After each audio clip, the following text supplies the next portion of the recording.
दिल्ली का एरिया है, जाकर देखिए आप, वहाँ कैसे लगता है कि वो एक दूसरी दुनिया है। मैं समझ रहा हूँ जी, उसको उन्होंने स्विट्जरलैंड बना दिया। अब आप इस पार्ट में और इस पार्ट में कितना फर्क है? एक में तो उन्होंने स्विट्जरलैंड बना दिया, एक में तुमने गंदगी बना दी। इनका गुजारा तो होना चाहिए ना, कहीं कहाँ जाए? जो शहर के अपने प्लॉट है नहीं, भाई यही गुजारा कर रखा जी इन्होंने, जैसे भी जगह तो है नहीं ना जी। एडजस्ट तो करना, बच्चों को फेंका तो जाएगा नहीं। इतने पैसे वाले है नहीं कि प्लॉट ले लें, बिल्डिंग बना दें, इन्हीं में एडजस्ट करेंगे कहीं ना कहीं। तो ये 4 कॉलम डालते हैं आप फिर उसको? हाँ, हमारे जितने भी मकान से चेतना से मकान बना हुआ 4 कॉलम है, लेंटर मस्ट है, इसके बाद सेफ्टी टैंक बनाते हैं, लैट्रिन बाथरूम जैसे भी मालिक बनवाना चाहता है तो बनाता है। और बाकी जो लोग हमारी चेतना से नहीं बनाते हैं तो मतलब अपनी इच्छा के अनुसार वही नक्शा देख करके उनको जगह मिल जाती है, उसी जगह देखकर फिर उसी हिसाब से वो भी बनाते हैं ताकि उनको भी सुविधा मिले। तो जैसा समझा वैसा बनाया। अगर हम आर्किटेक्ट को कहें अच्छे खासे पढ़े लिखे को कि ऐसा बना के दिखाओ, बना पाएगा? नहीं बना पाए, बिल्कुल ही नहीं बना पाए, क्योंकि ये तो भारत देश ही जुगाड़ पे चल रहा है सर। नमस्कार, मैं रवीश कुमार। हम मौजूद हैं दिल्ली के बवाना में, जहां माचिस की डिब्बियों की तरह खड़े ये मकान शायद उस सवाल का जवाब हैं कि शहरी गरीबों के भी रहने के कुछ अधिकार हैं। वैसे भी हम अधिकार युग में रह रहे हैं। यूपीए सरकार ने कई प्रकार के अधिकार लॉन्च किए हैं, काम का अधिकार, भोजन का अधिकार, शिक्षा का अधिकार, इंसाफ का अधिकार, और शायद उसी के तहत ये सपना दिखाया गया कि पूरे हिंदुस्तान में कोई झुग्गी बस्ती नहीं होगी। 60 साल पहले दिल्ली में ही यही सपना दिखाया गया पहले मास्टर प्लान में कि दिल्ली में कोई झुग्गी नहीं होगी। झुग्गियां हैं, और जहां पर झुग्गियों को उजाड़कर बस्तियां बसाई गई हैं उनकी स्थिति भी झुग्गियों जैसी ही है। दोनों जगह पर आप इनके बने हुए मकानों को देखेंगे तो आपको लगेगा कि कई सारे डब्बे एक दूसरे के ऊपर रख दिए गए हैं। इनके मकानों को एक नज़र में कहा जा सकता है कि ये सब डब्बा घर हैं। ये रूम है ये, हाँ? यहाँ से कबूतर नहीं, इंसान ही निकलते हैं।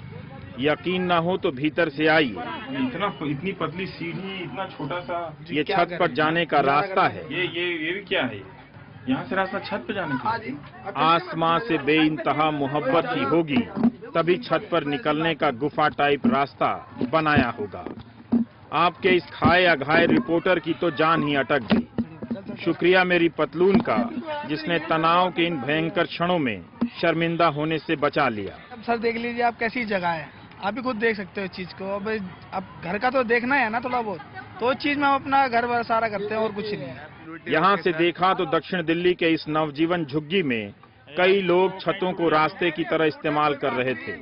प्रधान रघुनंदन शर्मा को भी ऊपर ही ऊपर खींचकर मेरे पास ले आया गया। बिल्कुल ये जो घर है एकदम लगता है कि डब्बे की तरह बना हुआ है। बिल्कुल डब्बे की तरह बने हुए हैं, बेहतर ही है समझ लो आप। इनका 30 साल से रहने के बाद ये बुनियाद जो है बनी हुई वो 4 इंची पे बनी हुई है और इसके कारण ये कभी भी आगे चल करके अगर बारिश होती है या कोई हादसा होता है तो ये गिर भी सकता है और कुछ भी हादसा हो सकता है।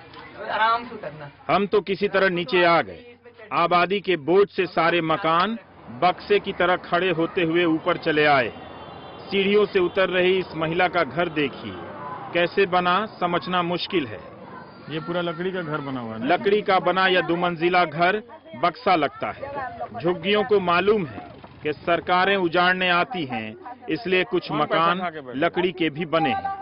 बार बार ये टूट गया, 3-4 बार तो टूट गया। तब इसलिए हम लोग लकड़ी को बना लिया कि टूटेगा तो लकड़ी ही जाएगा। अब इतना पैसा कहाँ से लाएंगे? सारा ईंटा इसी में बर्बाद हो गया। सरकार की कई योजनाओं की निगाह में ये झुग्गियां रहती हैं, फिर भी हालत ये है कि इनके बीच से खुला नाला बह रहा है। विजय अपनी सीढ़ियों पर बैठे सिस्टम पर नाराजगी निकाल रहे हैं, ऐसे जैसे सरकार ने नाले की जमीन देकर इन्हें जिंदगी बख्श दी। गुजारा कर रखा जी। पढ़े लिखे कम है यहाँ पे, नक्शा कुछ नहीं, वही ठोका ठाके अपने हाथ से कर लिया जी। सारे घर एक दूसरे के सहारे बने, एक दूसरे के सहारे बने। अब सरकार ने तो कुछ दिया नहीं आज तक। सरकार तो कीड़े मकोड़े छोड़ के चलेगा हमारे को। और क्या बोर्ड ले लेते हैं आके, हर साल ये बोलते हैं, 5 साल ये बोलते हैं ये पक्का बना देंगे, पक्का बना देंगे। दिल्ली में 30 लाख से ज्यादा आबादी झुग्गियों में रहती है। दिल्ली सरकार ने इनके पुनर्वास के लिए एक नया आश्रय बोर्ड बनाया है। केंद्र की योजनाएं भी हैं। राजीव रतन आवास योजना के तहत इन्हें फिर से बसाया जाना है, नए घर मिलने हैं। गोविंदपुरी के पास भूमिहीन कैंप में 3 साल पहले शिलान्यास हो चुका है, काम अभी तक नहीं हुआ। यही जी यही कर गए थे कि भाई यहीं बसा के देंगे, यहीं मकान बनाएंगे आप लोगों के लिए। सांसद में हैं, शहरी विकास राज्य मंत्री। हाँ जी, हाँ जी। 3 साल पहले 2009। हाँ, तब से इसे लगा हुआ है, खाली यही लगा और कुछ नहीं हुआ। तो आपके घर का दरवाजा यही है? तहखाने का दरवाजा नहीं खुला है, बल्कि घर का दरवाजा खुला है। मुमताज के घर का यही रास्ता है। दिल्ली में लोग ऐसे भी रहते हैं, इसको देख के अजीब नहीं लगता है आपको कि ऐसा कहीं घर होता है? क्या करें, अजीब तो हमें अपना भी सब कुछ ही लगता है, क्या करें, रहना पड़ता है। मतलब किस तरह से रास्ता बनाया गया है आने के लिए। नीचे औरतों ने यहाँ भी घेर लिया और कहा कि देख लो, कोई कुछ नहीं कर सकता, कम से कम आप आए हैं तो महंगाई रुकवा दें। गरीब इंसान लोगों के घर पर कोई जूठा बर्तन धोने जाता है, कोई आदमी बेलदारी काम कर रहा है, सारा चीज महंगा चल रहा है, गरीब का लेगी सारा कुछ महंगा हो रहा है, गरीब भूखा मरेगा। ये सारे रास्ते भावी सुपर पावर इंडिया के ये नागरिक नालियों के भरोसे हैं। बहुतों को फर्क ना पड़े कि जिनके श्रम से दिल्ली चलती है उनकी रात कहाँ कटती है। हाँ। मगर इससे तो मिडिल क्लास को फर्क पड़ना ही चाहिए कि इस गंदगी में भी वसूली का अच्छा खासा सरकारी सिस्टम काम करता है। समस्या हो रही है कि कहीं मान लिया जाए इस तरीका की कोई सुविधा मिले कि भाई जहाँ मान लिया जाए कोई वैसे रास्ता कट के कहीं कॉलोनी 10-20 गज के प्लॉट या कोई ऐसी चीज मिल जाए तो उससे अपना ऐसा है कि उसी में अपना हिसाब किताब से आदमी बना ले। तुगलकाबाद किले के पीछे की एक बस्ती है नरदाना। ये घर है। ये दिल्ली में किसी को यकीन होगा कि हम दिल्ली में हैं और दिल्ली में पहाड़ी पर आदमी इस तरह से इतनी पतली गली में। इन तंग गलियों से होता हुआ मैं इस गुफानुमा घर में पहुंच गया, जहां यह महिला शायद किसी सरकार का रास्ता देख रही थी। पहुंच गया पत्रकार। दिहाड़ी कमाता है इसका बेटा। सुपर पावर इंडिया की अकेले में पड़ी हांफती एक मां की तस्वीर है। हम उदारीकरण के जश्न में इतने पत्थर दिल होते जा रहे हैं कि इससे भी फर्क नहीं पड़ता कि इन पत्थरों के नीचे कभी ये दब भी सकते हैं। सब आ रहा है एक दूसरे के घर में अपना विश्राम करना बरसात तक। कभी भी इसका कोई अंदाजा नहीं, बीच में से पत्थर धड़क जाता है। कितना में? ये लगभग 80,000। 80,000 की झोपड़ी है ये। हरे राम पटियाला हाउस में टाइपिस्ट हैं। 80,000 में झुग्गी खरीदी तो पुलिस और डीडीए ने आकर इनके लैट्रिन को तोड़ दिया, क्योंकि कमीशन देने से मना कर दिया। ये जो पहले से बना हुआ था मेरा। हाँ। तो जब मैं पहले आया तो डीडीए वाले सोचे धमका करके पैसे ले, तो एक डीडीए वाले पैसे मांग रहे थे 3-4 बार। बोले कि भाई दे दो, तो 10,000 रुपये कि तुम इतना बड़ा खरीदा है तो मतलब हमें भी दो। नहीं दिए, इसका परिणाम हुआ, इसको तोड़ दिए। लोगों को एक डर था कि इस रिपोर्ट के बाद प्रशासन के लोग झुग्गियों को तोड़ने न आ जाएं। वैसे भी सरकार इन्हें उजाड़ती है तो वहां बसा देती है जहां से शहर नजर नहीं आता है। नालियां हैं सब ब्लॉक। हाँ, वो तो देखा मैंने। बवाना पुनर्वास कॉलोनी कभी अपने बच्चों के साथ जाइएगा। नालियों ने रास्तों की जगह ले ली है। प्याज के दाम से ही नहीं, टॉयलेट के खर्च से भी इनकी कमर टूट रही है। सबकी हैसियत नहीं है बाथरूम बनाने की। 5 रुपए कपड़े धोने और नहाने के देने पड़ते हैं और 2 रुपए शौच के। जो एकदम गंदा है। गंदा है। 2 रुपया लेता है एक आदमी पर। 2 रुपया 5 टाइम जाइएगा 10 रुपया दीजिए। 200 रुपया के दिहाड़ी कमा रहे हैं तो कहाँ से देगा जनाब? 40 रुपया बाथरूम में दीजिए। तो ऊपर जाना पड़ेगा टॉयलेट के लिए। ऊपर जाना पड़ेगा। लैट्रिन भी पॉलिटिकल फैक्टर होना चाहिए।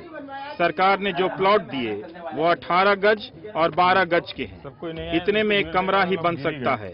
लिहाजा ज्यादातर मकानों में लैट्रिन दूसरी या तीसरी मंजिल पर है, डिब्बे की तरह।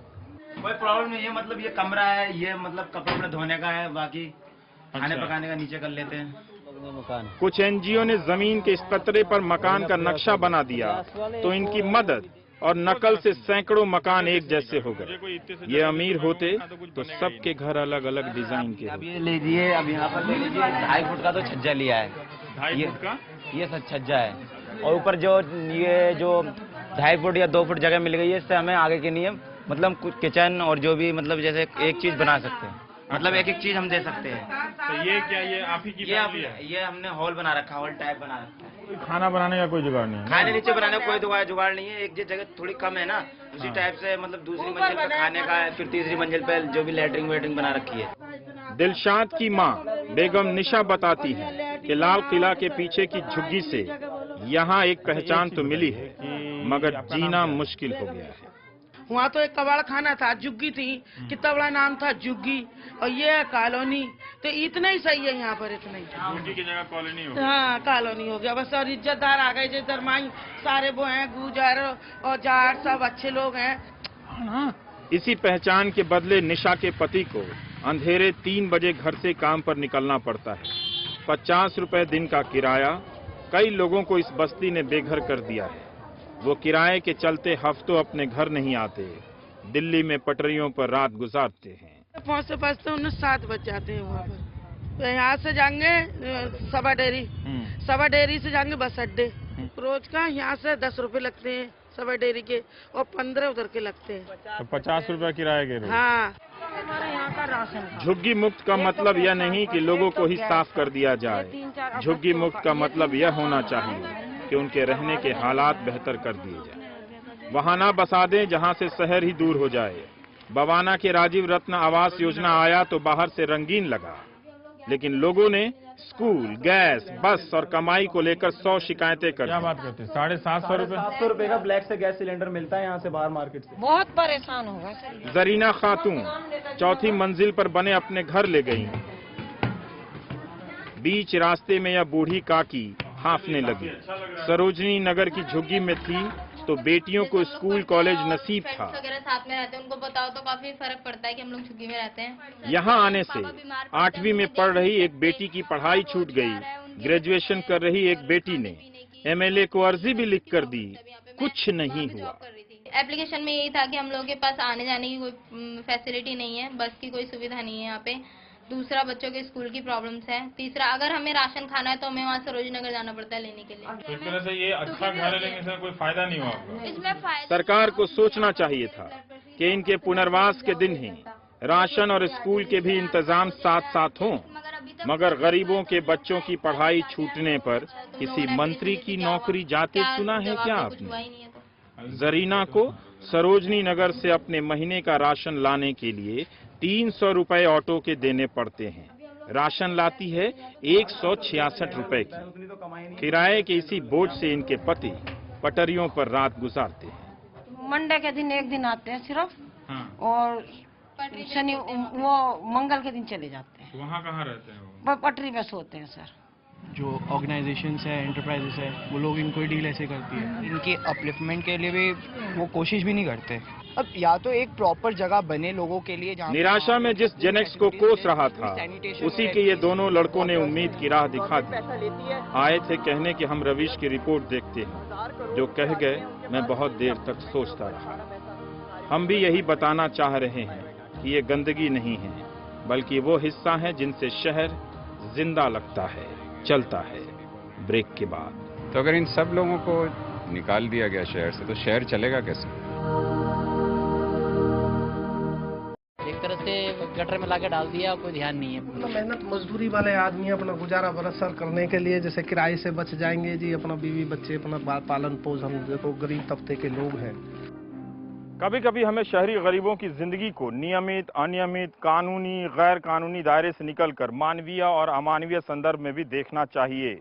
फरीदाबाद की इस पहाड़ी में चप्पे चप्पे पर लोग किन हालात में रहने के लिए आकर मजबूर हुए, एक सवाल है। लेकिन उससे भी बड़ा सवाल है कि 60 साल 65 साल गुजर जाने के बाद भी ये आज किन हालात में रहने के लिए मजबूर हैं, जहां इनके घरों तक पहुंचने के अपने रास्ते नहीं हैं।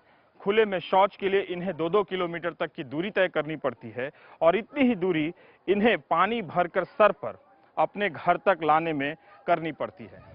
क्या उधर से जाने के लिए हैं? हाँ, जाने के लिए उधर भी मकान है। हाँ, रहने की भयंकर मजबूरी और सबको घर देने के अधिकार की सरकार की अनदेखी का नतीजा है पहाड़ियों में यह तथाकथित अतिक्रमण, जहां हर दिन इस तरह से प्लॉट काटे जा रहे हैं। खतरनाक जगहों में लोग घर बना रहे हैं। यह घर है या अंडरपास, पता नहीं चला।